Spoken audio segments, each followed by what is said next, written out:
കുറച്ച് വർഷങ്ങളായി മലയാള സിനിമയിലെ ഒരു നടന് മാത്രമുള്ള ഒരു പ്രത്യേകത എന്തെന്ന് വെച്ചാൽ സമൂഹത്തിൽ എന്തെങ്കിലും ഒരു പ്രധാനപ്പെട്ട ഇഷ്യൂസ് ഉണ്ടാവുകയാണെങ്കിൽ അതിനെ ആസ്പദമാക്കി ഒരു സിനിമ അങ്ങ് ക്രിയേറ്റ് ചെയ്യുക.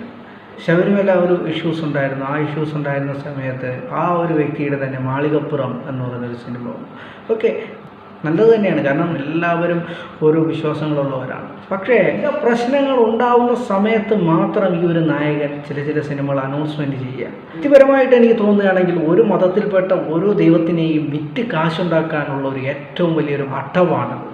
പക്ഷെ ആ അടവ് ജയ് ഗണേശിൽ ഏറ്റില്ല എന്ന് തന്നെ പറയേണ്ടി വരും. മലയാളത്തിൽ വേറെ നല്ല സിനിമകൾ ഉള്ളതുകൊണ്ടായിരിക്കാം ജയ് ഗണേഷ് എന്ന് പറഞ്ഞ സിനിമ ആവറേജ് രീതിയിൽ ഒതുങ്ങിക്കഴിഞ്ഞു. ഇനി മുമ്പോട്ടൊരു കുതിപ്പ് ഉണ്ടാവുമോ എന്ന് ചോദിച്ചാൽ വളരെ സംശയമാണ്.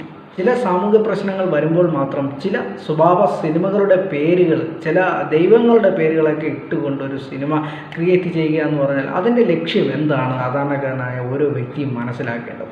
ഇപ്പം മാളികപ്പുറം ആയാലും ജയ് ഗണേഷ് ആയാലും ഇതൊക്കെ ഓരോ പ്രശ്നങ്ങൾ വന്നപ്പോഴാണ് ഈ സിനിമകൾ അനൗൺസ് ചെയ്തത്. ഇങ്ങനെയുള്ള മാർക്കറ്റിംഗ് തന്ത്രങ്ങളാണെന്ന് എല്ലാവർക്കും നല്ല രീതിയിൽ അറിയാം. ഈ ഒരു സിനിമയുടെ ഡയറക്ടർ എന്ന് പറയുമ്പോൾ രഞ്ജിത് ശങ്കറാണ്. രഞ്ജിത് ശങ്കർ ജയസൂര്യയുമായിട്ട് ഏറ്റവും കൂടുതൽ ബന്ധമുള്ള ഒരു ഡയറക്ടറാണ്. കാരണം അദ്ദേഹത്തിൻ്റെ ഒരുപാട് സിനിമകൾ ജയസൂര്യ വെച്ച് മാത്രം ചെയ്യുന്ന ഒരു കാലഘട്ടം ഉണ്ടായിരുന്നു. ഇപ്പോൾ ഉണ്ണി മുകുന്ദൻ എന്ന നടൻ്റെ മാർക്കറ്റിംഗ് തന്ത്രങ്ങളും ശൈലികളും അറിഞ്ഞതുകൊണ്ടാണ് എന്ന് തോന്നുന്നു ഉണ്ണി മുകുന്ദനുമായിട്ടൊരു സിനിമ അദ്ദേഹം പ്ലാൻ ചെയ്യുന്നത് ജയ് ഗണേഷ്. സിനിമ ഹാൻഡിക്യാപ്ഡായ ഒരു വ്യക്തിയുടെ ജീവിതം തന്നെയാണ് ഈ കാണിക്കുന്നത്. അതല്ലാതെ ഉണ്ണി മുകുന്ദൻ ഒരു സൂപ്പർ ഹീറോയോ കാര്യങ്ങളോ ഒന്നുമല്ല ഈ സിനിമയിൽ.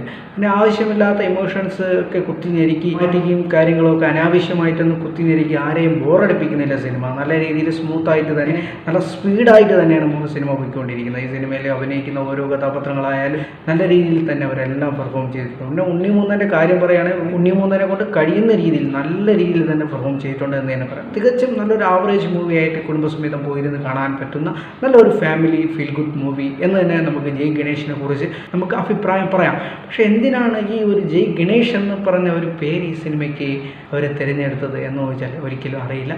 ഉണ്ണി മുകുന്ദൻ്റെ വെറും ഒരു ഇമാജിൻ മാത്രമാണ് ജയ് ഗണേഷ് എന്ന് പറഞ്ഞൊരു സംഭവം. ഈ സിനിമ കാണുന്ന ഓരോ വ്യക്തികൾക്കും ഈ സിനിമയെ കുറിച്ച് കൂടുതലായിട്ട് കറക്റ്റ് കാര്യങ്ങൾ മനസ്സിലാക്കാവുന്നതാണ്. തിയേറ്ററിൽ പോയി തന്നെ കണ്ട് ഈ സിനിമയെ വിലയിരുത്തുക.